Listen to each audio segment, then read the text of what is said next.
मेरा ये आपसे पूछना है कि देखिए, झारखंड में मैया योजना 1000 से 2100 फिर 2500, सुनने में आया है कि दिसंबर तक काफी महिलाओं को, जिन्होंने महिला योजना का फायदा अब तक लिया है 1000 रुपए का जो कहते हैं, उनको स्क्रीन किया जा रहा है।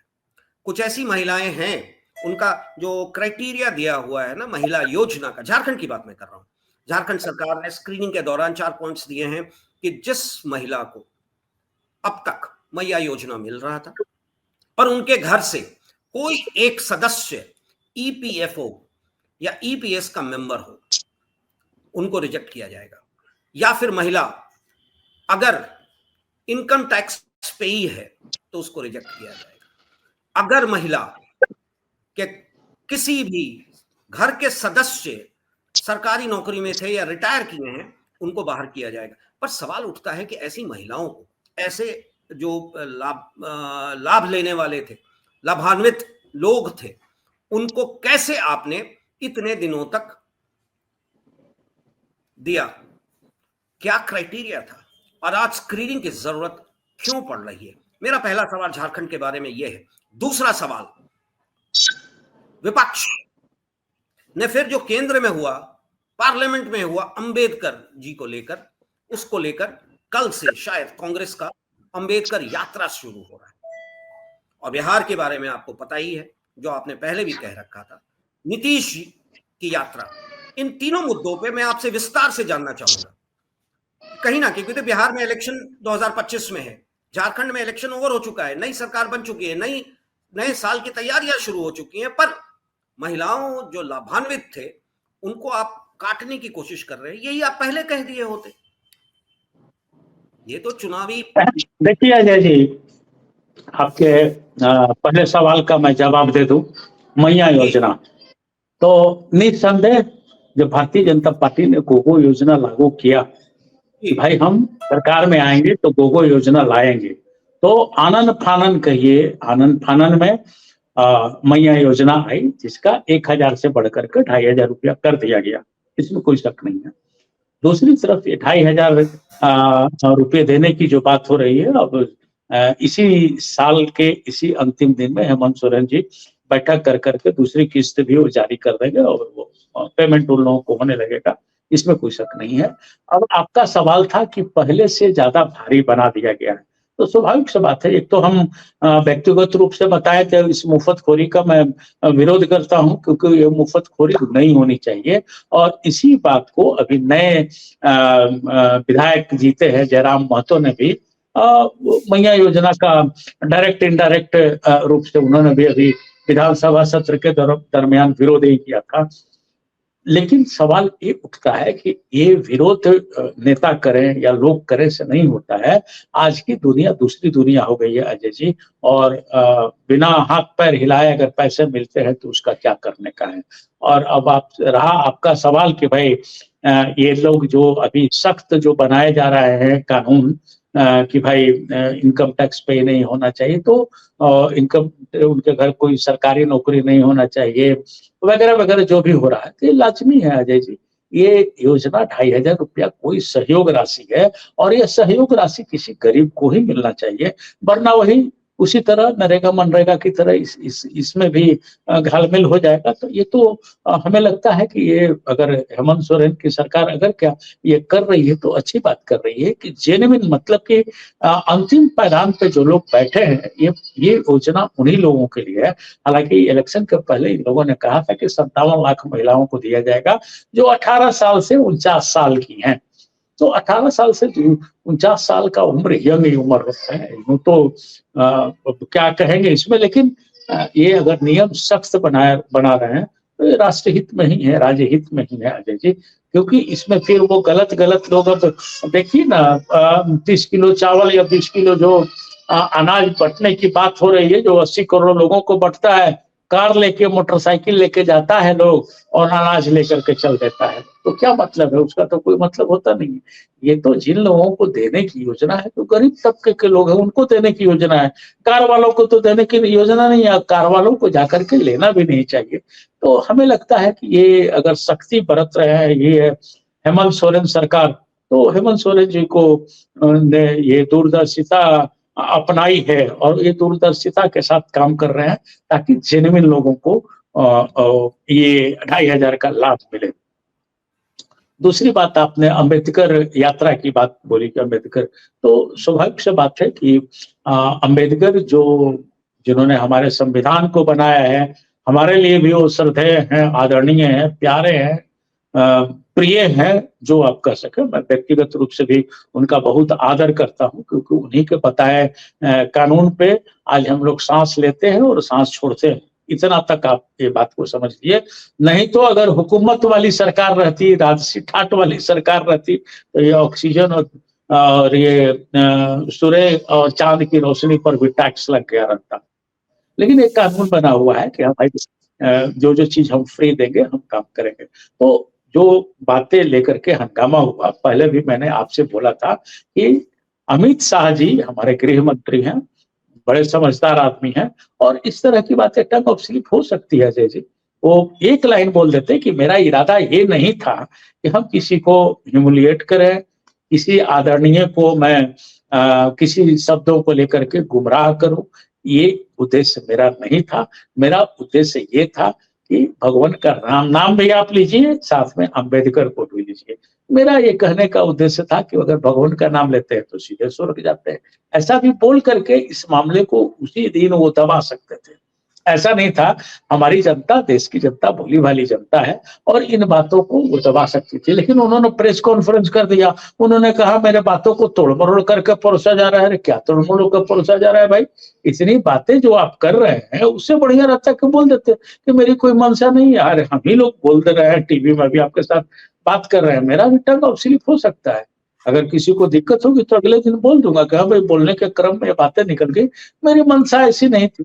तो अगर ऐसा कर देते तो ये चीज ठंडा पड़ जाता और झारखंड में अंबेडकर आंदोलन सफल होगा, क्योंकि यहाँ एससी भी ज्यादा है और एसटी भी ज्यादा है, ये दोनों है। और अब तो यहाँ का चुनाव हो चुका है, लेकिन बिहार, बंगाल और असम में चुनाव है, इसका असर कुछ दिखेगा। अब देखिए इसकी काट भारतीय जनता पार्टी क्या खोजती है, इस बात को किस तरह से परोसती है ताकि ये मामला ठंडा पड़ जाए। ये थोड़ा इंतजार करना पड़ेगा। और इनकी ये योजना जो कांग्रेस ने रोकी है या विपक्ष ने रोक लिया है, स्वर्ग वाली बात, तो ये लोग तो हंगामा मचाएंगे। आज से ही बातें आनी चालू हो गई, शुरू हो गया कि हाँ भाई किस तरह से। मेरा एक सवाल आपसे, झारखंड पे तो हमने विस्तृत जानकारी आपसे ले ली। मैं बिहार ले चलता हूं आपको, जहां नीतीश जी यात्रा पे निकल गए, ये निकलने वाले हैं। कितने हजार करोड़ का ये यात्रा होगा अपीज करने के लिए। 75 साल होने जा रहा है। हम वापस उसी बात पे एक बार आपको टच बेस करा दे रहे हैं।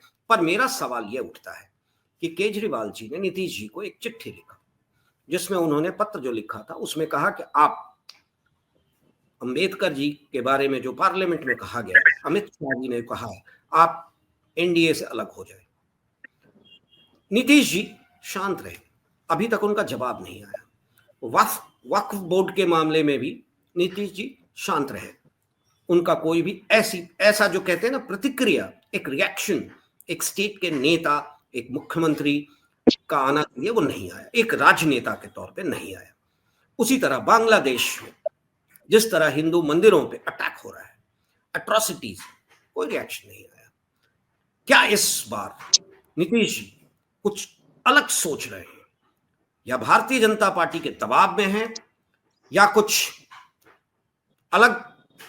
क्योंकि हमेशा से उनके बारे में कहा जाता है कि कब वो किस धड़े में जाएंगे ये कहना बड़ा मुश्किल है। 2025 में बिहार का चुनाव, आपको क्या लगता है?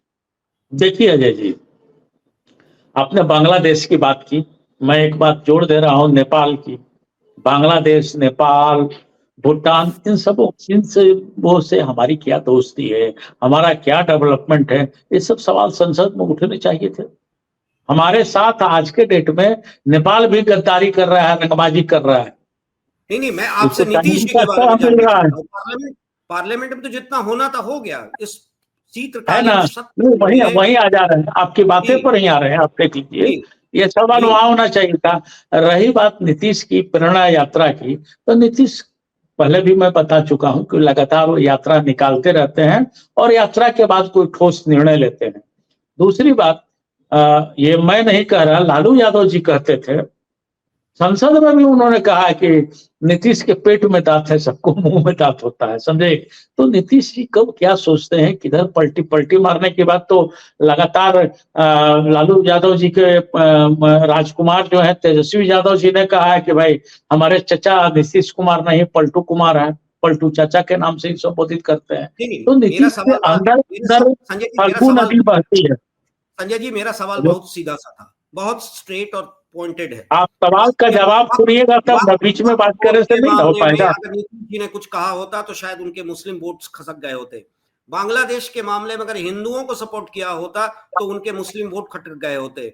अगर उन्होंने अंबेडकर के मामले में कुछ कहा होता तो शायद एससी वोट उनसे खिसक गए होते। और वो अपनी राजनीति बचाने के लिए, अपने बेस को बचाने के लिए भारतीय जनता पार्टी पे द सो कॉल्ड प्रेशर जो है बिहार में वो बरकरार रखने के लिए क्या उन कुछ शांत है? देखिए अजय जी, नीतीश कुमार फल्गु नदी हैं, भीतर भीतर उनका हलचल होते रहता है और ये प्रेरणा यात्रा बना करके अपनी लोकप्रियता भी दिखाना चाहते हैं। आज के दिन में किसी यात्रा की जरूरत नहीं पड़ती विकास देखने के लिए, हर जगह वीडियो है, हर जगह फोटोग्राफी है, इनके सिस्टम है, चीफ सेक्रेटरी, डीजीपी, यहां तक कि आप जाइए तो कर्मचारी अगर कहीं झमेला जमीन का है तो नीचे स्तर पर कर्मचारी हैं। जाने की जरूरत क्या है, 225 करोड़ का बजट बना हुआ है, एक दिन में 15 करोड़ से ज्यादा के खर्चे गिर रहे हैं। ये सब चीज जनता देख रही है, जनता का इंतजार कीजिए। और नीतीश जी एक चाल चल चुके हैं अजय जी, वो चिराग पासवान को अपने पाले में ले लिए और जिस तरह से दबाव बना करके इन लोगों ने लोकसभा चुनाव लड़ा, मन मुताबिक इन लोगों ने सीट लिया और सांसद को जिताया, उसी तरह का दबाव है ये। और दबाव की रणनीति ये नीतीश कुमार चल रहे हैं, सारे कयास लगाए जा रहे हैं और ये कयास सच भी दिखेंगे।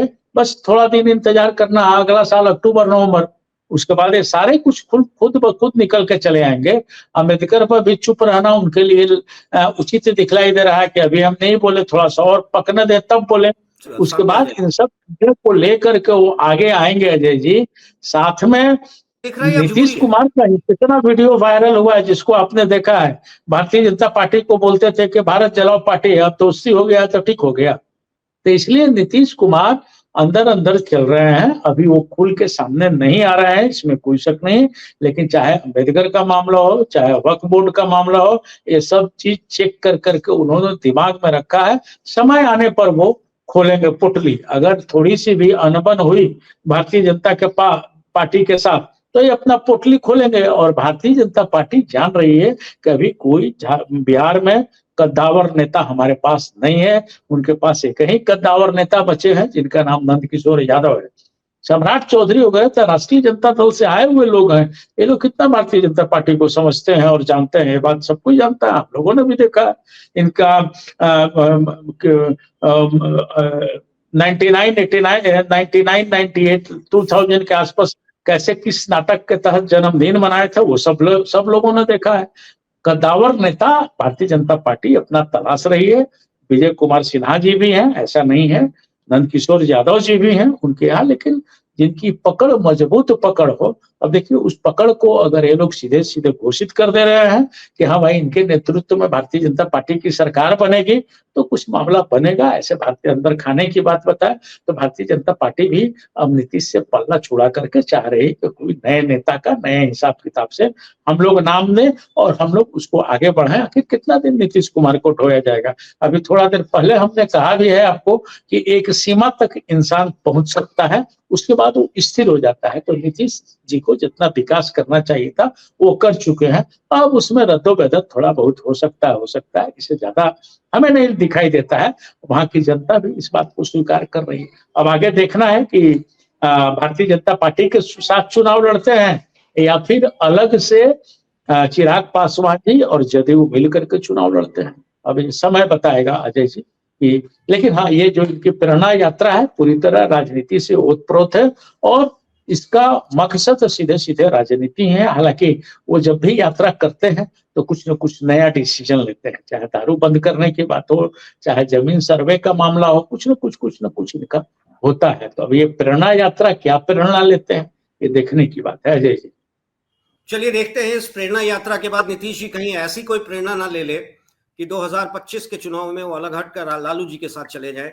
समय का इंतजार करें, राजनीति में कुछ भी हो सकता है। हम आपके साथ बहुत विस्तार से हमने कुछ मुद्दों पे चर्चा किया, पार्लियामेंट पे चर्चा किया, झारखंड पे चर्चा किया, बिहार पे चर्चा किया, और हम आएंगे नए नए मुद्दों के साथ, क्योंकि 2025 में काफी इंपॉर्टेंट स्टेट्स का चुनाव भी होना है, जैसे कि वेस्ट बंगाल हो गया, असम हो गया, बिहार हो गया, और दिल्ली शुरुआती दौर पे, और महाराष्ट्र का बीएमसी।